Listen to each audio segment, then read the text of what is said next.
15 gaya hidup sederhana ibu zaman dulu bikin keuangan rumah selalu cukup. Sebelum lanjut, pastikan klik tombol subscribe, share, dan like dulu ya, supaya channel ini bisa bermanfaat buat lebih banyak teman-teman. Terima kasih. Yuk, kita lanjut deh. Apa kabar ibu semua? Moga sehat-sehat terus ya. Bu, pernah tidak sih merasa kalau baru saja gajian kemarin? Tapi hari ini saldo di rekening sudah tinggal kenangan manis saja yang lewat begitu saja. Padahal kita ini rasanya cuma beli kebutuhan pokok yang harganya sekarang sudah terbang setinggi langit. Bahkan sampai mengalahkan tinggi cita-cita masa kecil kita dulu. Ada sebuah artikel menarik yang menyebutkan bahwa rahasia ketenangan batin itu sebenarnya bukan berasal dari saldo yang melimpah, melainkan dari kemahiran kita mengelola rasa cukup seperti yang dilakukan ibu kita dulu. Zaman sekarang memang semua serba instan, tapi sayangnya dompet kita malah sering pingsan mendadak.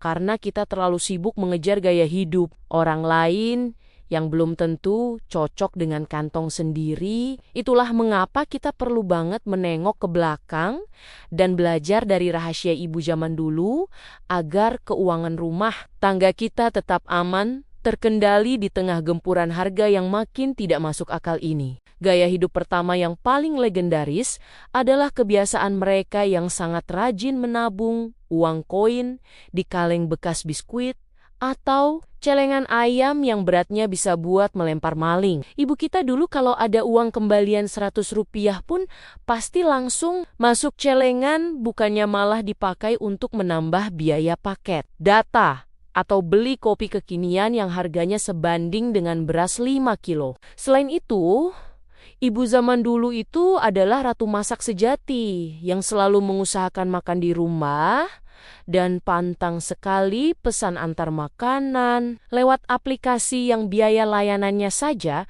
sudah bisa buat beli telur setengah lusin. Mereka sadar bahwa dapur yang mengepul adalah tanda kedaulatan ekonomi keluarga yang paling hakiki dan tidak bisa ditawar lagi oleh rasa malas. Poin ketiga yang tidak kalah hebat adalah keahlian mereka dalam memanfaatkan lahan sempit di teras rumah untuk menanam bumbu dapur sendiri seperti cabai dan tomat di pot bekas kaleng cat. Jadi kalau harga cabai di pasar tiba-tiba naik sampai 100.000 rupiah per kilo, mereka tetap bisa tenang sambil memetik hasil kebun sendiri dan bikin sambal yang pedasnya tetap nendang. Ibu zaman dulu juga punya prinsip memakai barang sampai benar-benar rusak atau sampai bentuknya berubah menjadi kain pel, bukannya sedikit-sedikit ganti barang karena gengsi, lihat tetangga sebelah punya model terbaru. Bagi mereka, fungsi barang itu jauh lebih penting daripada sekadar pamer merek,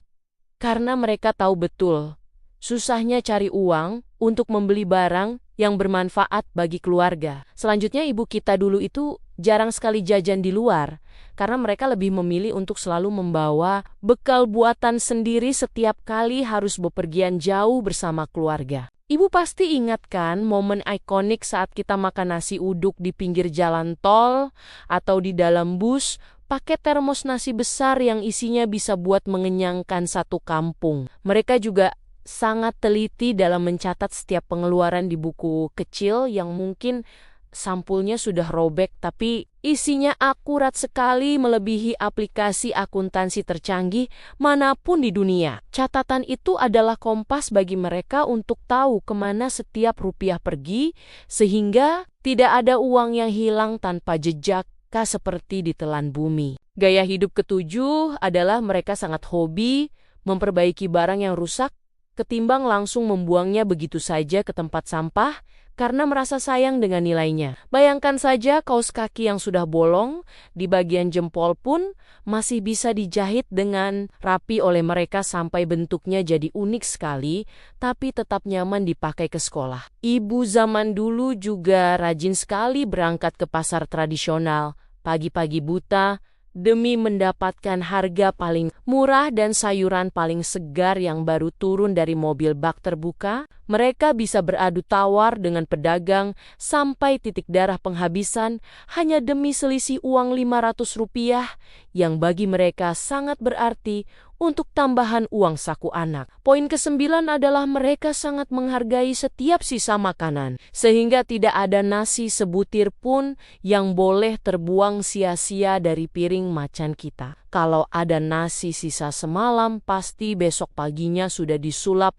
menjadi nasi goreng istimewa atau dikeringkan menjadi kerupuk. Gendar yang kriuknya bikin ketagihan satu rumah. Ibu kita juga tipikal orang yang sangat sabar menunggu diskon besar-besaran atau bazar baju murah saat menjelang hari raya. Saja bukan setiap minggu ikut berburu program diskon tanggal kembar di toko daring. Mereka paham bahwa kesabaran dalam berbelanja adalah bentuk pengendalian diri yang paling ampuh untuk menjaga agar dompet tidak cepat kering kerontang. Gaya hidup ke-11 adalah mereka selalu mengutamakan kebutuhan yang mendesak daripada sekadar menuruti keinginan sesaat yang cuma bikin lapar mata saja. Ibu pasti pernah kan dilarang beli mainan atau baju baru karena uangnya memang harus disimpan untuk membayar biaya sekolah atau membeli susu adik yang lebih penting. Selain itu, mereka juga punya kebiasaan mencuci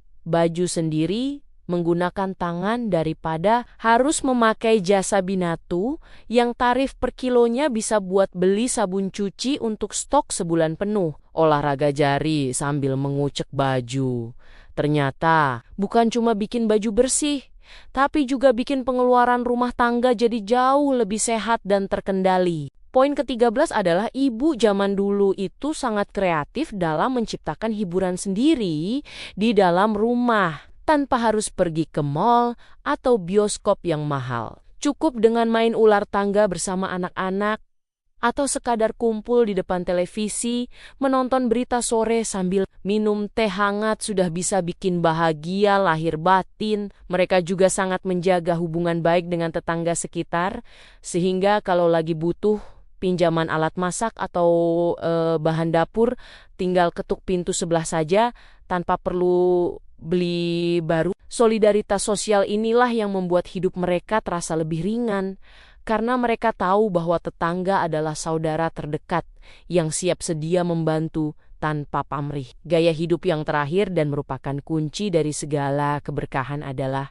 mereka selalu melibatkan Tuhan dalam setiap rupiah yang didapat melalui sedekah meskipun jumlahnya sedikit. Bu, kita sangat percaya bahwa tangan yang sering memberi tidak akan pernah merasa kekurangan, dan itu terbukti dengan dapurnya yang selalu berasap meskipun pendapatan Bapak mungkin hanya pas-pasan saja. Jadi 15 gaya hidup tadi sebenarnya adalah sebuah seni tentang bagaimana kita merayakan rasa cukup yang selama ini mungkin sudah kita lupakan karena terlalu sibuk mengejar standar hidup orang lain. Kita seringkali merasa kekurangan bukan karena pendapatan yang kecil, melainkan karena keinginan kita yang tumbuh jauh lebih cepat daripada kemampuan finansial kita sendiri. Sekarang mari kita coba jujur pada diri sendiri, apakah gaya hidup modern kita saat ini sudah benar-benar membawa kebahagiaan yang sejati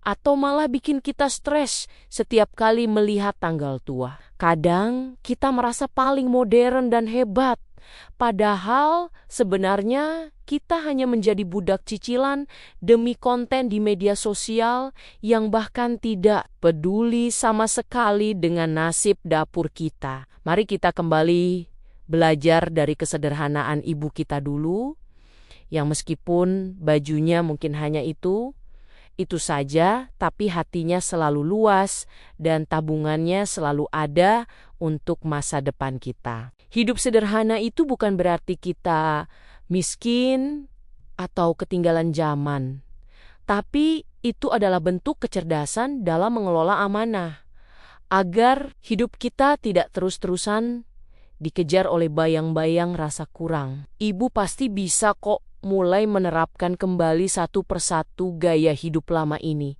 Secara perlahan, yang penting adalah niat dan konsistensi. Kita demi masa depan keluarga yang lebih tenang dan barokah. Jangan pernah biarkan gengsi membunuh dompet ibu, karena yang akan menolong kita saat keadaan sulit nanti adalah tabungan kita sendiri dan bukan jumlah jempol netizen di foto di medsos kita. Teruslah semangat untuk menjadi Menteri Keuangan Rumah Tangga yang hebat dan penuh perhitungan, karena di tangan ibulah kesejahteraan seluruh anggota keluarga dipertaruhkan. Apakah ibu tertarik untuk mulai mencoba menabung uang koin atau menanam cabai sendiri di rumah sebagai langkah awal untuk mengikuti jejak hebat ibu kita dulu? Demikian, terima kasih sudah mendengarkan ceritaku kali ini. Sampai ketemu lagi di cerita-cerita berikutnya. Tetap semangat ya ibu-ibu semua.